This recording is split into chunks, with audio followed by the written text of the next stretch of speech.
नमस्कार, सुस्वागतम। अभिनंदन करते हैं आप सभी का आज के इस वीडियो में। पिछले वीडियो में मैंने आपको स्केच से कैसे हेडिंग डाला जाता है यह बताया था। बोर्ड की परीक्षा में आपको स्केच कैसे इस्तेमाल करना है यह बताया था। तो बहुत सारे बच्चे उस वीडियो के नीचे कमेंट कर रहे थे कि मैं लिख नहीं पा रहा हूँ, और यदि लिख रहा हूँ आगे तो कॉपी के पीछे छप जा रहा है। तो हमें कौन कौन सी सावधानियां बरतनी चाहिए, कैसे हमें स्केच से हेडिंग डालना है, यह सब कुछ मैं इस वीडियो में आपको बताऊंगा, और साथ ही साथ स्केच से हेडिंग डालने का एक नया तरीका भी बताऊंगा। तो चलिए बिना कोई देरी के इस वीडियो को प्रारंभ करते हैं। देखिए, सर्वप्रथम आपको एक स्केच ले लेना है, ठीक है। यह स्केच आपको बाजार में 2 रुपये का या 3 रुपये का मिल जाएगा। इस स्केच का नीब बहुत प्रकार का आता है, तो आपको लंबे नीब का स्केच लेना है, ठीक है। लेकर के यह राउंड जो नीब है उसको आपको फ्लैट करना है, दोनों तरफ से काट करके फ्लैट करना है। फ्लैट अर्थात चौड़ा, इस प्रकार से करना है। तो देखिए, इसके आगे काट लीजिए और उसी के ठीक पीछे आप काट लीजिए, इस प्रकार से, ठीक है। इस प्रकार से यह नीब क्या हो गया, फ्लैट हो गया है। यह मैं पहले से ही काटा हूँ, आपको बता रहा हूँ, ठीक है। अब देखिए कैसे लिखना है, पहले मैं आपको यह बता दे रहा हूँ, उसके पश्चात सावधानियां क्या क्या बरतनी है वह बताऊंगा। देखिए, जैसे मैं लिख रहा हूँ बहुविकल्पीय प्रश्न, मान लीजिए मैं लिख रहा हूँ, तो कैसे आपको ब्रश पकड़ना है पहले यह देख लीजिए। ब्रश देखिए गोला था, उसको हमने उसको काट करके ऐसे फ्लैट कर दिया है, ठीक है। तो आपको ब्रश कैसे पकड़ना है, इस प्रकार पकड़ना है, ऐसे पकड़ना है, ठीक है। तो ऐसे पकड़ लीजिए, ऐसे पकड़ करके सीधा लिखते चले जाइए, आराम से, सावधानी से, ठीक है। देखिए, जैसे मैं लिख रहा हूँ बहुविकल्पीय प्रश्न, कैसे लिखूंगा, सीधा लिखूंगा इस प्रकार।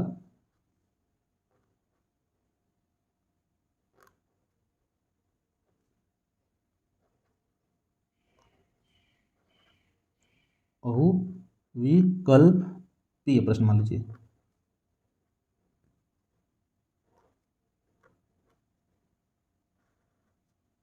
प्रश्न।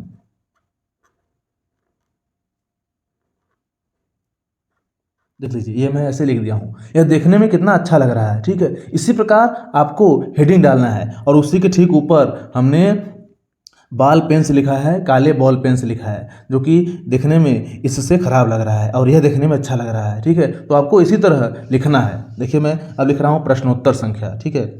प्रश्नोत्तर संख्या जो भी है वो लिख रहा हूँ, देखिए इस प्रकार से।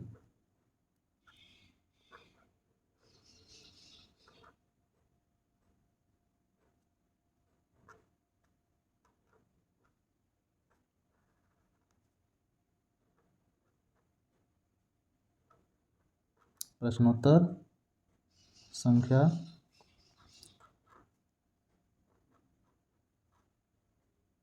5 का जो भी है, इस प्रकार से मैं हेडिंग यहाँ पर डाल दिया। देखिए, यह देखने में कितना अच्छा लग रहा है। तो इसी प्रकार आप बोर्ड के परीक्षा में लिखेंगे तो आपके जो राइटिंग होगा वह देखने में अच्छा लगेगा, आपका नंबर कहीं से कटेगा नहीं, ठीक है। जैसे मैं यहाँ लिख रहा हूँ, मान लीजिए संदर्भ, देखिए यहाँ पर मैं लिख रहा हूँ संदर्भ।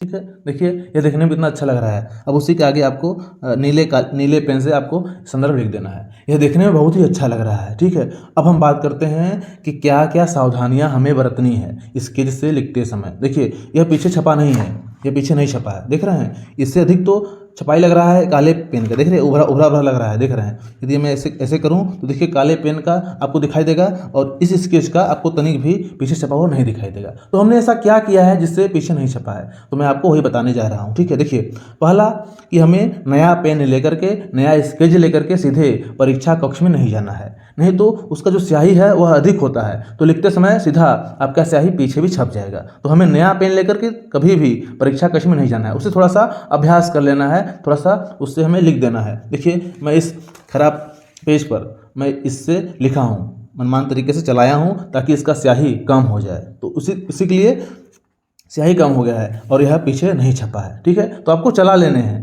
ताकि इसका स्याही कम हो जाए, अधिक स्याही रहेगा तो पीछे छप जाएगा। दूसरा, पेन को हमें चला लेना है, जान गए आप, नया पेन नहीं ले जाना है, दूसरा पेन को चला लेना है। तीसरा, कभी भी अक्षर पर कोई अक्षर दोहराएं न, अक्षर पर कोई अक्षर आप दोहराएं न, नहीं तो पीछे छपने की संभावना बढ़ जाएगी, ठीक है। उसके पश्चात प्रयत्न कीजिएगा कि हेडिंग के पीछे हेडिंग ना आए, इतना प्रयत्न कीजिएगा कि हेडिंग के पीछे हेडिंग ना आए, अर्थात जैसे ये लिखा है बहुविकल्पी प्रश्न, प्रश्नोत्तर संख्या 5, तो इसी के जस्ट पीछे आपको प्रश्नोत्तर संख्या नहीं डालना है। अगर डाल देंगे तो कोई दिक्कत नहीं होगा, परंतु प्रयत्न कीजिएगा कि हेडिंग के पीछे हेडिंग ना हो, ठीक है। इसके लिए आप सावधानी बरतिए। इतना सावधानी बरत लेंगे ना तो निश्चित तौर पर आपका जो हैंड राइटिंग है दिखने में अच्छा लगेगा और आपका जो लिखावट है पीछे नहीं छपेगा। देखिए मेरे पास सबसे रद्दी कागज़ यही है, मेरे पास सबसे रद्दी कागज़ यही है इस समय। ये परीक्षा का ही कॉपी है, बोर्ड परीक्षा के तौर पर आप इसको दे सकते हैं।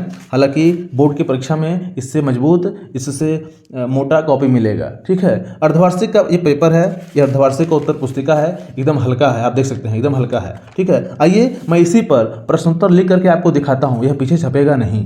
देखिए इसमें मुझे लिखना है प्रश्नोत्तर संख्या 9, 6 जो भी है, देखिए मैं यहाँ लिख रहा हूँ, यह पीछे नहीं छपेगा क्योंकि मैंने इस स्केच से अभ्यास कर लिया है। इसको मैंने लिख करके चला करके इसके स्केच को मैंने हल्का कर लिया है। प्रश्नोत्तर संख्या 6 देख लीजिए, इसे लिख दिया हूँ, ठीक है।